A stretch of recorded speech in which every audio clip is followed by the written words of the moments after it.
Yeah, these were. Okay, you're on. Oh, okay. Well, just the last kind of deck items. These were real bad to break. I noticed you're sitting on one of these, and you would think that you could. Well, that's okay. Yeah. It's already gone. Make me nervous. It's already gone. These can be. This area of the covering board can be sliced off and a Dutchman added very handily, and then this piece just replaced, and it all fared in. I have seen where some folks, and I have done, where I've reinforced underneath here where it really couldn't be seen very well, because people have a tendency to sit right here and break that there off. it goes. Because that does hang out. It was not reinforced from the factory. It hangs out 2.5 inches beyond it's a weak spot on all these.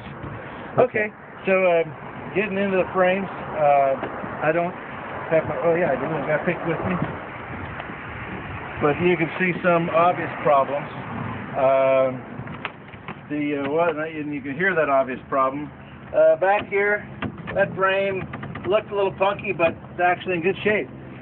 So that frame looks good. These frames are actually numbered from front to back at the factory, so, but you have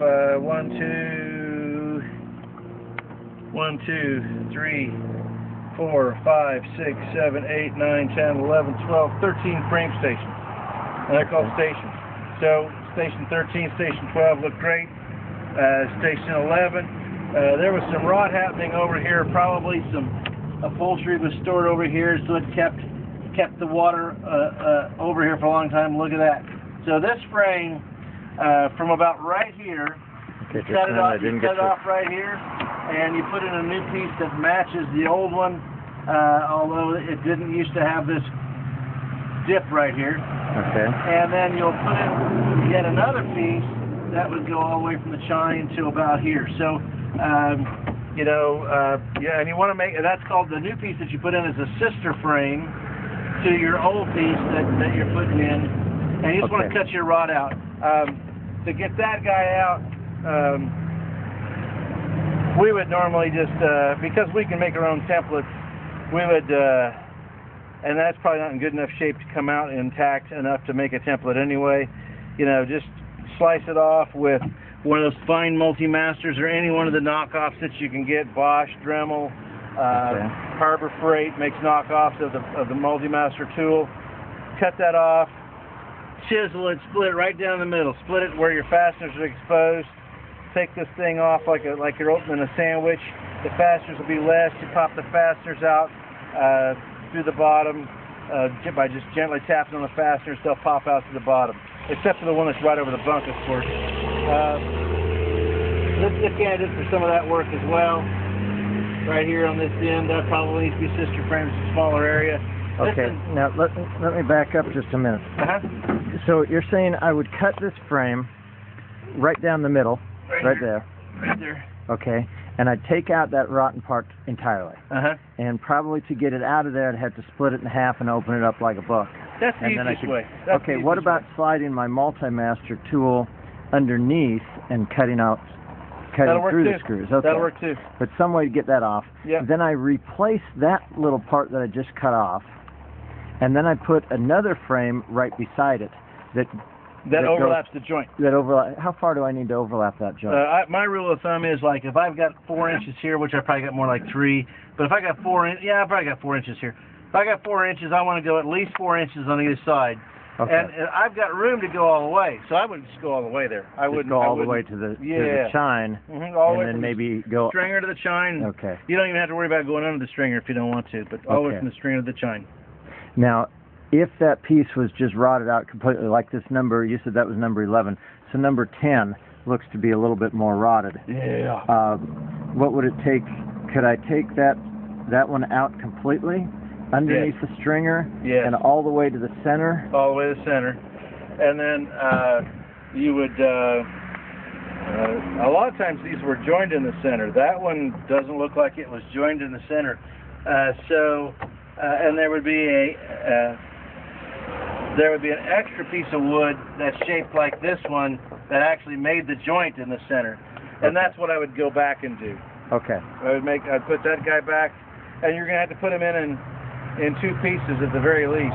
You may even have to take your planks off the side, off the chine, to get it in here, because see, it won't Depends on how much bend you have in the bottom of the boat, but it won't go in very easily. But so. it would be a good idea if that was one piece all the way across. Yeah, that's going to be a challenge to ever do that. Okay. You definitely be taking a plank off the side. So it won't make it because you're going to be coming in this way from the side, and this other side won't be able to bend back up. So you'll have to do it in two pieces, one from each side. Okay, two pieces, one from each side. Okay, and then just overlap and strengthen that center somehow. Yep. Okay. Yep. Okay, that won't be bad. Now, what about that flat keel right down the center there? You're good to go on it. I mean, it's. I don't see. Well, I would.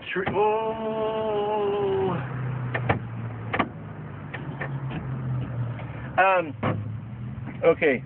While you got this frame out, it looks like possibly this frame out, I would, you could make that keel two pieces. In other words, you could route that keel off. That keel is shaped like this.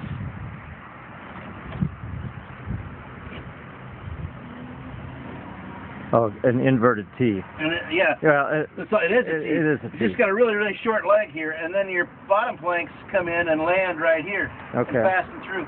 So you could take off this top part, leave this center part in there if there's not any rod in there, and just put a new plank on top of it, put it all together with 3 and 5200. We would like to see a scarp joint on that, at least at that end, just because you can't get a block under there. Okay. And you can put a butt block on it on the other end, but you don't make your joints to the frames. You make your joints between frames. Okay. Now that joint should probably, just looking at that, it looks like we're pretty soft all a long ways forward. I hope not. Oh, yeah. It's pretty soft. That's pretty soft. Yeah, all the way. You're right. You're real bad right here. I can probably go all the way through. Oh, I'm all the way through, I'm sure. So, yeah. So, okay. So now we're going farther.